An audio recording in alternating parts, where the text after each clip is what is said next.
দেখেন গুজব ছড়ানো অনেক সহজ, কিন্তু যাদের ব্যাপারে গুজবটা ছড়াচ্ছে তাদের জীবনের উপর দিয়ে কী যাচ্ছে এটা আমার মনে হয় যারা গুজব ছড়াচ্ছে তারা বুঝতে পারছে না। কেউ যারা শহীদ হয়েছে তারা তাদের সর্বোচ্চ আত্মত্যাগ করেছে। এখন কেউ তাদের কবর জিয়ারত করতে গিয়েছে কি না বা কেউ যাচ্ছে কি না, এটার কারণে তার আত্মত্যাগ কোনো অংশেই কম হতে পারে না। তার যে আত্মত্যাগ দিয়েছে, তারা তাদের জীবনের সর্বোচ্চ আত্মত্যাগ দিয়ে তাদের জীবন দিয়েছে, এর বেশি আত্মত্যাগ তো আর হতে পারে না। তো বাংলাদেশের কাছে তাদের সম্মান সবসময়ই সর্বোচ্চ থাকবে এবং বাংলাদেশের সরকারকে এটি এনশিওর করতে হবে যে তাদের সম্মান তারা যাতে তাদের প্রাপ্য অধিকারটুকু তাদের ফ্যামিলিরা যাতে পায়।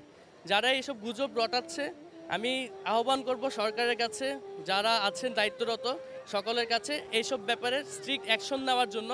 আপনারা আমাকে যদি আমার ভাই শহীদ হয়েছে এটার জন্য যদি আমার ভাইয়ের লাশের ছবি আমার সোশ্যাল মিডিয়াতে পাবলিশ করতে হয়, তাহলে এটা আমার ভাইয়ের রক্তের সাথে অসম্মান করা ছাড়া আর কিছুই হবে না। আপনারা সবার কাছেই সব কিছু উন্মুক্ত আছে, আপনারা চাইলে সকল সত্য উদ্ঘাটন করতে পারেন, আপনারা আমাদের সাথে দেখা করতে পারেন। এবং এই যে শহীদের একজন মেয়ে আছে এখানে যার বয়স মাত্র 19 দিন হয়েছে, আপনি কি তাদের মুখ দেখে কোনোভাবেই মনে হচ্ছে যে তার বাবা শহীদ হয়েছে, তার বাবা যে শহীদ হয়েছে এটার ব্যাপারে আপনাদের কোনো ডাউট আছে? এরকম যদি ডাউট আপনারা যদি যেই মানুষরা আত্মত্যাগ করেছে তাদের ত্যাগের মূল্য যদি না দিতে পারেন, আপনারা প্লিজ তাদেরকে নিয়ে কথাও বলেন না।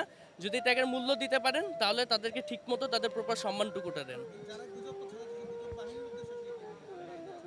আমি একটাই কথা বলবো যে আপনাদেরও পরিবার আছে, যারাই ছড়াচ্ছেন এগুলো আপনাদেরও পরিবার আছে, আপনাদেরও ভাই বোন আছে, আপনাদেরও বাবা মা আছে।